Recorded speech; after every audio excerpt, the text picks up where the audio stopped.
Welcome to Crunch Time on fitv. I am Nelly Ugobi. Now the news headlines. Germany to quit UN peacekeeping mission in Mali. North Korea fires missile for warns of fiercer military responses. Excitement and caution as US reacts to Trump's presidential bid. Xi Jinping caught on camera chiding Trudeau. On Russia-Ukraine war, fresh airstrikes killed 2 people. On entertainment, Tom Ford joins the group of billionaires. And on sports, UFC star Adesanya arrested for weapon possession. Ahead of the World Cup, Macron says sports must not be politicized. Now the news in detail. Sources say German soldiers' participation in the UN Blue Helmet operation MINUSMA is to come to an end at the latest by the end of 2023. Earlier this week, it had already been announced that Ivory Coast and Britain would leave the operation. The same sources confirmed that officials from the Chancellery, the Defense Ministry and the Foreign Ministry have reportedly reached an agreement in principle to withdraw the troops. The final verdict on whether to stay in Mali will be made next Tuesday at a meeting attended by Chancellor Olaf Scholz. As part of the MINUSMA operation, the German military has had up to 1,400 soldiers in Mali since 2013. The German troops are intended to partially make up for the loss of French troops who left the country earlier this year. French soldiers have been fighting Islamist organizations that pose a growing danger in the Sahel for almost 10 years in Mali. But as the junta's struggle against jihadism shifted from France to Russia, relations broke sour, leading to withdrawal.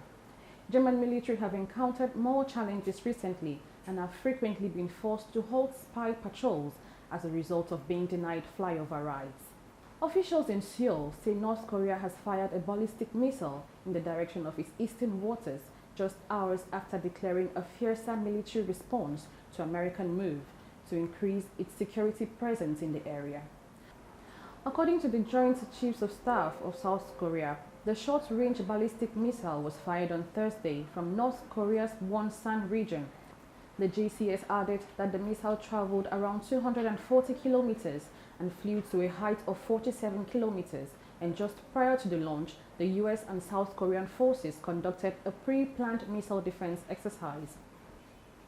Meanwhile, following trilateral discussions on the margins of the East Asia Summit in Cambodia last week, the leaders of the US, South Korea and Japan vowed to work together to strengthen deterrence in the face of the current tensions.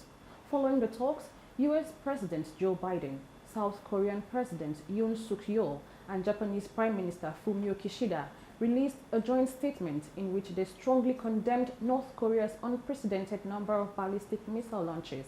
They vowed to forge even closer trilateral links in the security realm and beyond.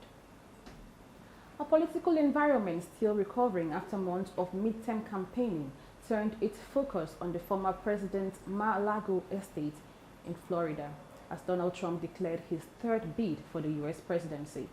Republican support for the former president began to show cracks as Democrats quickly reminded their audience of the turmoil and what they referred to as failures of the Trump years.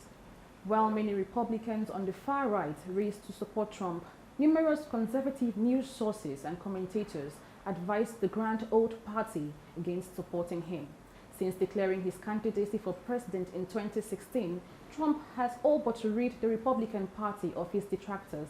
He has supported primary challengers to his GOP rivals in Congress and forced others to resign.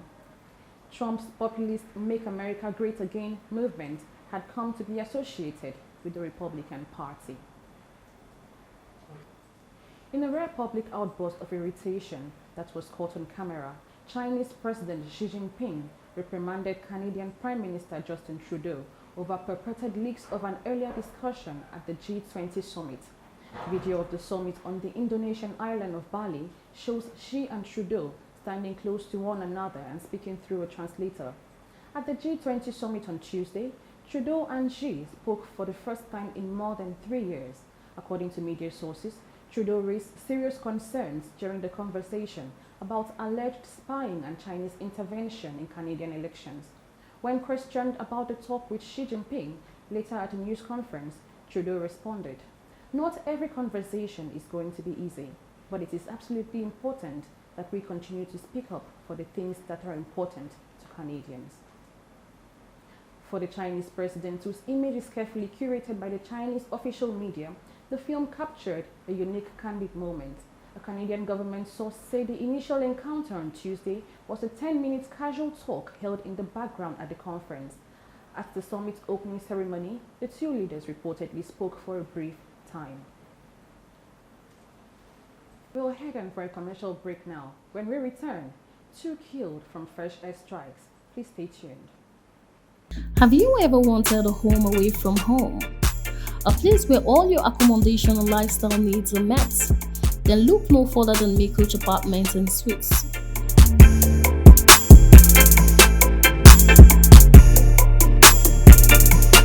Makeoach Apartments and Suites comes furnished with minimalist yet plush Tuscan style interior designs with ambient scenery, a state-of-art kitchen, waiting services, and utmost privacy.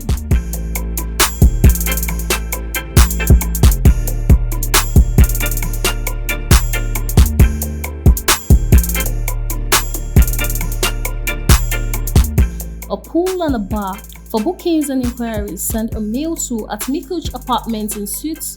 Visit the website on www.makeoachapartmentsandsuites.com or call 0803 448 8808 and 0903 096 2030. Makeoach Apartments and Suites, the home of luxury. Welcome back. You're still watching Crunch Time on FITV, and I am Nelly Ugobi. According to local Ukrainian sources, 2 individuals were killed in a missile attack overnight on the region of Zaporizhia in the southeast as a result of new Russian missile attacks. 3 more people were hurt in Odessa, and 3 more were hurt in an attack on the city of Kharkiv in the northeast. It is reported that civilians were advised to seek shelter after air raid alerts were issued upon hearing explosions in the numerous regions of the country, including the southern port of Odessa, the nation's capital Kyiv, and the center city of Dnipro. Prime Minister Denis Shmyhal says the vast Pivden-Mash missile facility in Dnipro was one of the targets. He added that gas production plants and industries in Dnipro and Pivden-Mash are the prime targets. On entertainment now. Fashion designer Tom Ford has joined the elite group of billionaires thanks to a massive deal to sell his name brand clothing line. The 61-year-old Ford sold his business to Estee Lauder Companies on Tuesday for a reported $2.8 billion. He founded the Tom Ford brand in 2005 and turned it into a major force in the luxury apparel and accessory industries. Depending on regulatory approvals, Estee Lauder expects to purchase Tom Ford brands in the first half of the year. With the agreement, Tom Ford Brands, which already has a working relationship with the major provider of cosmetics and skincare, will be fully incorporated into Estee Lauder's broad range of products. According to the announcement, after the purchase is finalized, Tom Ford will continue to serve in this capacity as the brand's creative mastermind until the end of 2023. We'll take another short break now. We will return. Sports is up next. Stay tuned.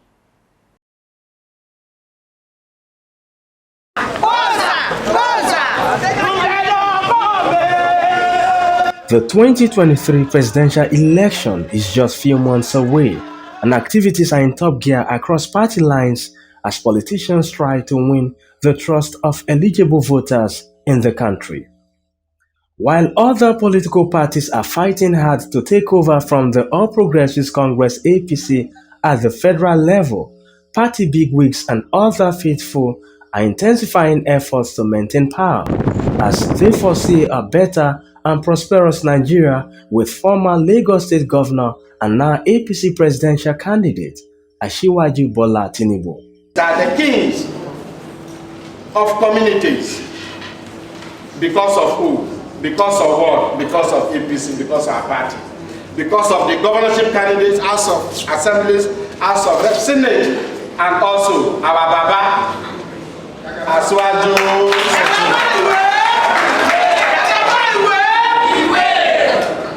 To round it up now, the message is we are ready for election. Welcome back. On Thursday, French President Emmanuel Macron entered the debate around Qatar's World Cup hosting, stating that politics should not be brought into sport. The 2022 World Cup, which begins on Sunday, has been marred by controversy, including claims that Qatar violated foreign employees' human rights, repressed dissent, and persecuted LGBTQ individuals. Macron, who will travel to Qatar if France advances to the semi-finals, referred to the politicization of sport as a very horrible idea, stressing that France will host the Olympic Games in 2024. After losing his world title at Madison Square Garden last weekend, UFC star Israel Adesanya was arrested at New York's JFK Airport for criminal possession of a weapon. According to reports, Adesanya was stopped by airport security and held after he was allegedly found passing through security with metal knuckles. Brass knuckles are prohibited in New York, and the fighter from New Zealand was detained by airport security as he started on his return trip after losing to Alex Pereira at UFC 281.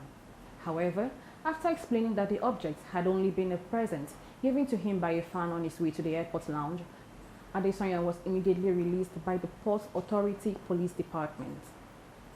And that's it on the news this hour. Please do like and share this video. For more updates, follow our social media handles on Facebook at FITV channel, on Instagram at FITV, and subscribe to our YouTube channel at FITV. Thank you for staying tuned. I am Nelly Ugabi.